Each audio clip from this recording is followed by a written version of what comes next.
Am I the a-hole for considering divorce over my wife's ex-behavior? I've been with my wife for 6 years, married for 1.5 years. Her son, let's call him Jake, is 9. He used to call me Dad, and we had a great bond. 5 months ago, his biological dad showed up. Since then, Jake has been repeating things his dad says and constantly insulting me. I went from "he is my dad" to "he is just my mom's husband." Ha ha ha. I talked to my wife about it, but she thinks he's just a kid and that I should let it go. Last week, Jake called me because his dad, who was supposed to pick him up from school and then take him shopping for his mom's birthday, bailed on him. I stepped in, took Jake shopping, and we had a good half day together. I even paid for the gift he picked out. When I dropped him off at his dad's, the man was sleeping and had completely forgotten to pick Jake up. On my wife's birthday, Jake lied and said it was his dad who took him shopping and paid for the gift, despite his dad never having a job or paying child support. His dad graciously accepted all the compliments and even made fun of the gift I gave my wife. My wife, however, didn't say a word to him. After the party, when Jake went to his dad's, I told my wife I was upset that she didn't stand up for me. She rolled her eyes and said, "Why? Because he was more thoughtful than you?" I told her the truth about what happened, but she didn't believe me. I even showed her my credit card statement and phone logs, proving that Jake called me on Tuesday. Frustrated, I left to stay with my brother because I can't be around someone who doesn't trust me. Here's the thing. My brother thinks I'm right.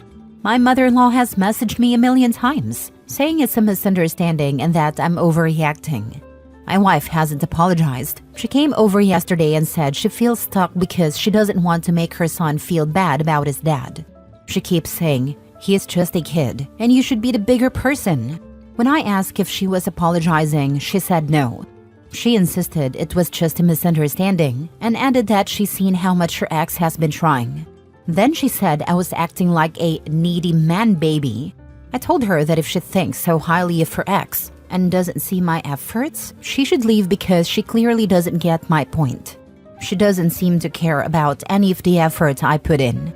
Her response? "That's exactly what I'm saying. You're acting like a needy baby who needs a reward. You need to man up if you love me." So now I'm torn. Should I start talking to a lawyer because there is no point in working on this? Or am I overreacting and should we try counseling? Now for the top comments before reading the mini update. Start detailing your life now.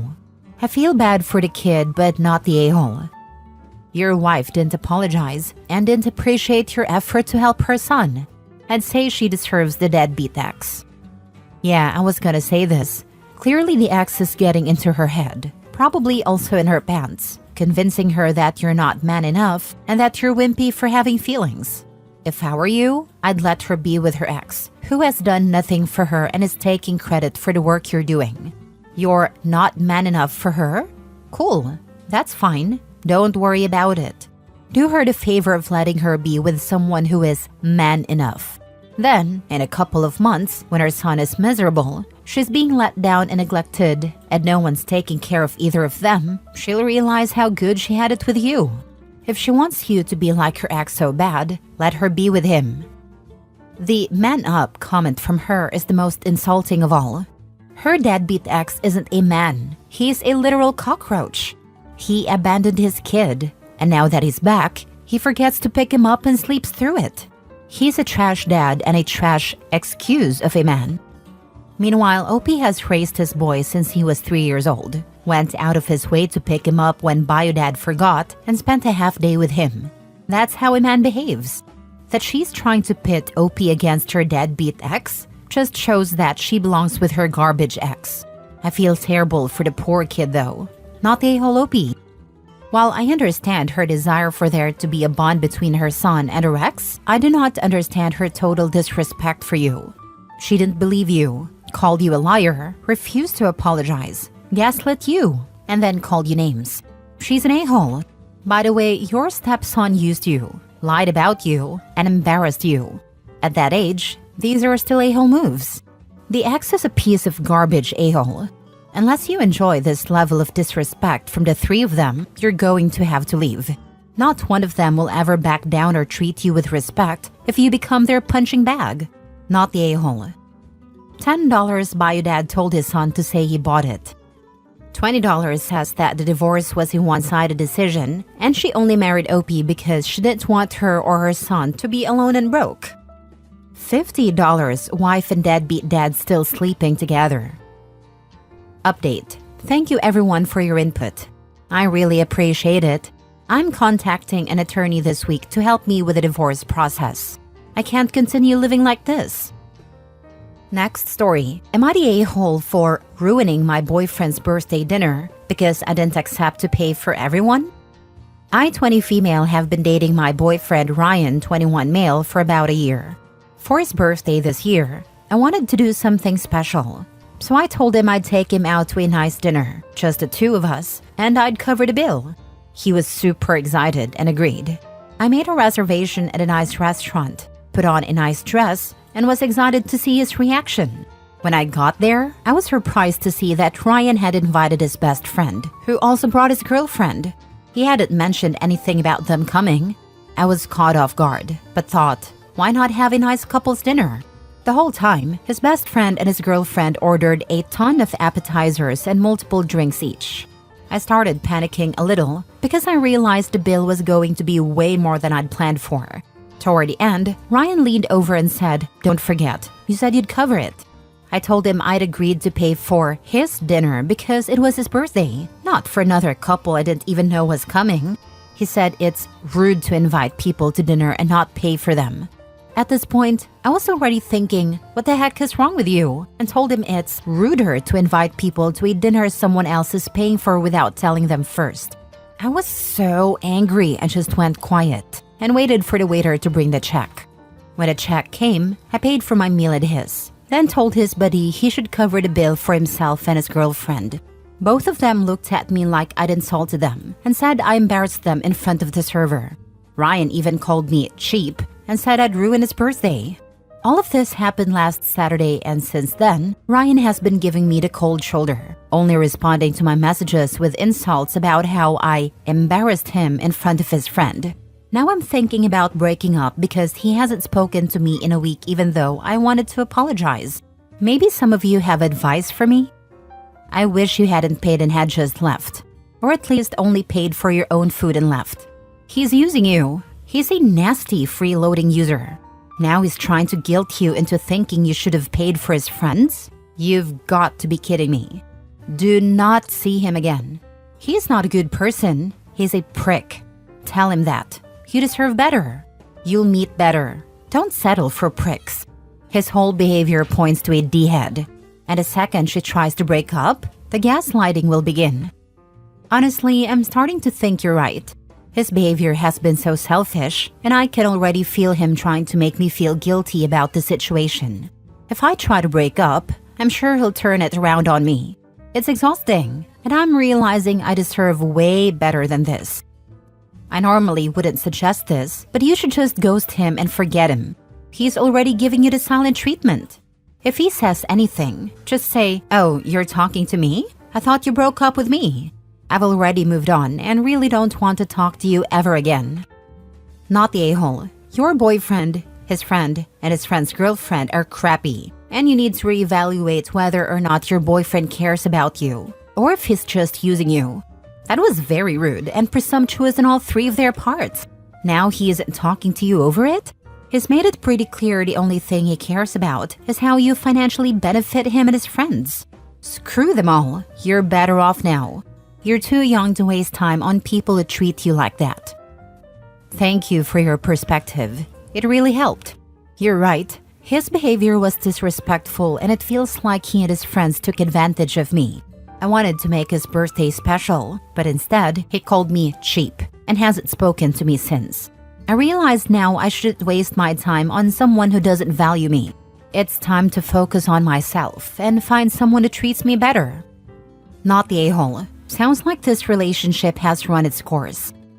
I'm starting to think you're right. His behavior was so off, and I've been feeling more disrespected than appreciated. I wanted to do something nice for him, and instead, he made it all about him and his friends. I think this relationship has run its course too. It's tough, but I know I deserve better. Next story. Am I the a-hole for buying a house without consulting my girlfriend of 4 months? I, 37 male, am a single dad with 2 kids, 16 male and 14 male. I met my girlfriend, 32 female, back in February. We dated casually and non-exclusively until September, and then we began dating exclusively. My girlfriend has indicated that she wants to have kids. She has no kids currently. I'm definitely open to that, but I've told her it would only be after dating for at least a couple of years. I've been looking to buy a new home. I absolutely hate living where I am now. I bought it when my kids were little, and it was convenient back then. However, my work is 30 minutes away, and a boys' school is 45 minutes away.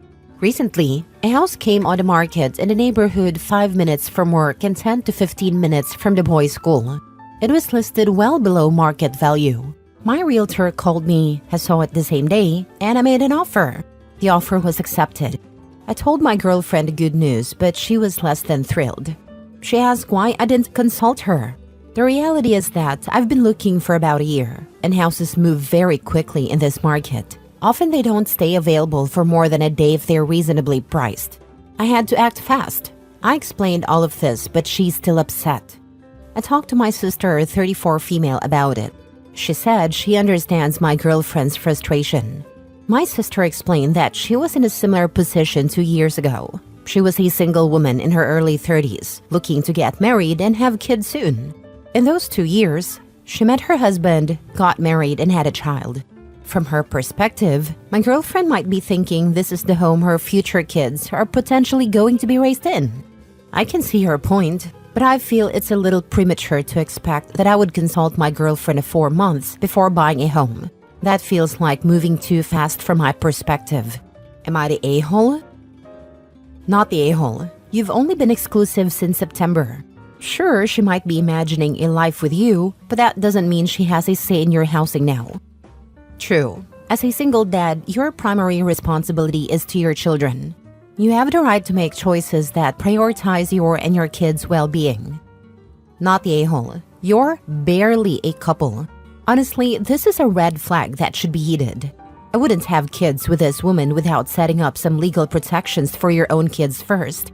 If she's this upset so early in the relationship, I wonder what she'll demand down the road. And I'm saying this as a woman. OP is a father first, and he did what's best for his family. Moving closer to work and school is a smart decision. His girlfriend's feelings shouldn't override that. Not the a-hole. Not the a-hole. While it's always ideal to communicate openly in a relationship, after just 4 months, buying a house might not necessarily require consultation if you're financially independent. However, it could cause tension if your girlfriend feels excluded, especially if you've been building a future together. It's important to discuss major decisions with a partner, particularly if the relationship is serious. But ultimately, it depends on the dynamics and expectations you've set. Last story. Am I the a-hole for threatening to divorce my wife if she didn't become a proper homemaker in the next month? My wife and I have been married for 4 years. I'm 33 and she's 32. Her name is Steph. Steph is a stay-at-home wife, and since we got married, she has been incredibly inconsistent with household labor. I work a physically demanding job, and it would really help if Steph could at least cook dinner more than once or twice a week. Instead, she sits at the dinner table, hunched over her phone for hours a day. She's completely addicted to it but refuses to even have a conversation about this. Now, about twice a year, I have an opportunity to visit a foreign country for work. The nature of the work is to supervise construction and instruct the workers there. The compensation for these trips is always fantastic, and Steph appreciates it when I go because I bring home a pretty fat paycheck afterward. 3 weeks ago, I was about to depart for 2 weeks in one of these trips. At around 10 a.m., I texted Steph and said that time was tight, but I'd be home at 12:30 to pick up my luggage. I asked her if she could make me something for lunch, and she agreed. I emphasized that I only had about 10 minutes to eat before heading to the airport. At 11 a.m., I texted her again saying I'd be home as planned at 2:30. Again, she said, okay. At 12 p.m., I texted her that I was leaving. I walked in the door at exactly 12:30, only to find her sitting at the dinner table. hunched over her phone. When I walked in, she gave me this bewildered look.